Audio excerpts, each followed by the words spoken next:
Hey, good morning or good afternoon.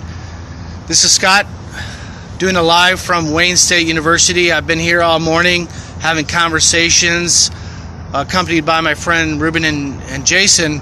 Today is day 22 of Ramadan. I thought it would be appropriate to just sit here on the steps of the Community Arts Building and do this short video. Maybe you can think of it as a kind of devotional for Muslims and for others who are focused on Ramadan or fasting presently. You know, I just finished having a really interesting conversation with a young man named Omar. Omar and another friend of his named Omar also were doing Dawa just about 30 feet away from my friends and I. We were preaching, as you know I am wont to do, and of course we were sharing the good news of Christ and explaining the gospel to people who would listen.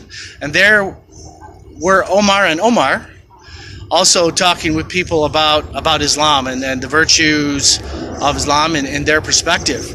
And I can't say I've ever seen them there before, but certainly Muslims would want to take advantage of Ramadan, I suppose, to preach and do the work of evangelism in a similar way. It just so happened that I walked up to Omar. He's a Yemeni young man from Hamtramck, he said, and we got into a pretty deep discussion. And I love deep discussions about the things of God.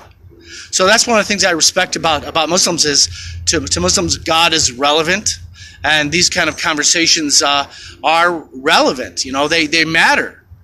Because they affect your lives and they affect your afterlife. How do you stand with God? So Omar and I talked about original sin. He said, as most Muslims do, there's no original sin. We don't believe in that. I said, actually, I think you do believe in original sin, but use a different label or perhaps no label at all. You know, sometimes labels do throw us off. And sometimes labels are... things are mislabeled is what it boils down to. It was a very interesting conversation. We talked about starting with Adam and Eve, how Adam and Eve were in a perfect paradise. They had only one law to follow. God told them, do not eat the fruit of this one tree. You can eat from all of the other trees, but leave this one alone. This is my tree. And the day that you eat from it, you will die. And what did they do? They did exactly that.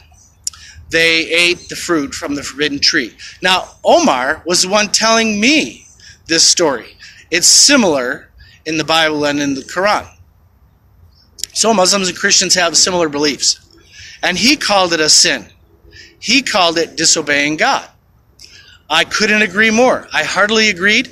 And that was problematic because they were exiled. They were banished. And they came to earth and for the first time, they were no longer in paradise, in a perfect environment, but they were on earth with pain and suffering and grief, and sunburn, mosquitoes, and dirty feet, sweat and toil, and fatigue, depression, sickness of all different kinds.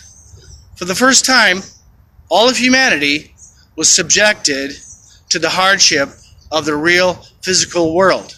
And their two sons were also born into that environment. Every generation of children after that were born into this world of toil and suffering. The same world that we live in. I hope you don't have a whole lot of toil and suffering, but you know, some days in your heart you wake up or at some point during the day you say, wow, life is hard. Man, I have so many exams, or my job is so frustrating, and wow, my family situation is in so much turmoil right now. That's the way life is, and it's worse for many people in the world. In some other countries or in some other parts of our own country, it's worse. People live on the streets, people are abandoned, there are orphans, people are in situations of grief. Well, Omar and I just continued this conversation, and we continued to find agreement, actually, on the fact that most people in the world, even if you allow a special category for maybe the prophets, most people in the world are sinners.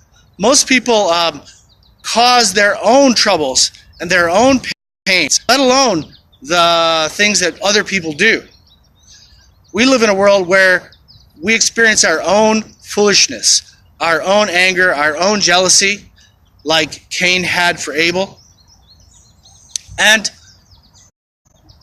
we need to be reminded that we don't all become murderers like Cain did when he killed his brother Abel, but we all experience that kind of jealousy sometimes, or envy, and then anger, and then resentment towards our siblings, or towards our parents, or towards our friends, or people we work with.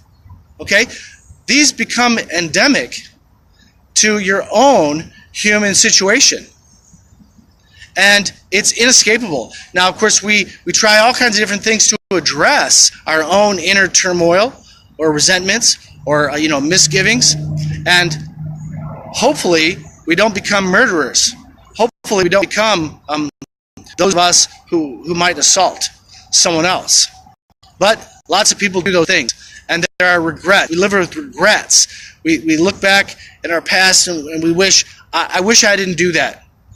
I'm really sorry. Can I ever really escape the consequences of that one bad decision, or that series of bad decisions? And you know what? If you don't have something in your life like that yet, you will. You will do something that you regret. And it may be something in a relationship. It may be in your marriage, maybe in your job situation, maybe as a student. Since I have so many friends who are students at Wayne State or U of M Dearborn, that's our situation.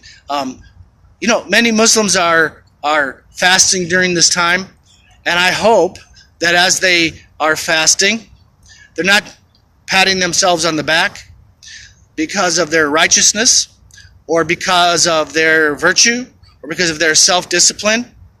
And for those of you Christians who fast, I hope you don't do it to be seen or to get credit with God, or to be commended by others. Okay? Because you know, and I know, that we all have this baggage. We all have these regrets. We all have these kinds of sins that we struggle with.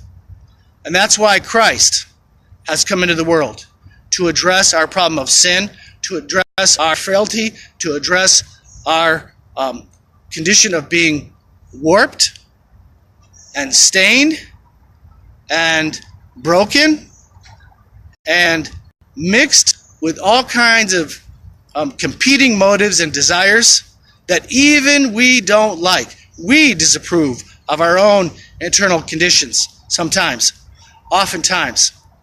So, this is my contribution to 22 of Ramadan, to my Muslim friends, to anyone else who is watching.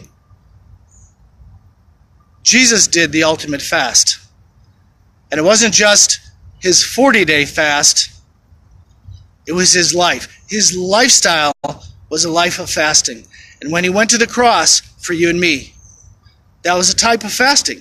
He fasted of his own agenda in order to accomplish God's agenda, in order to reconcile you and me to a holy God and give us the promise of eternal life.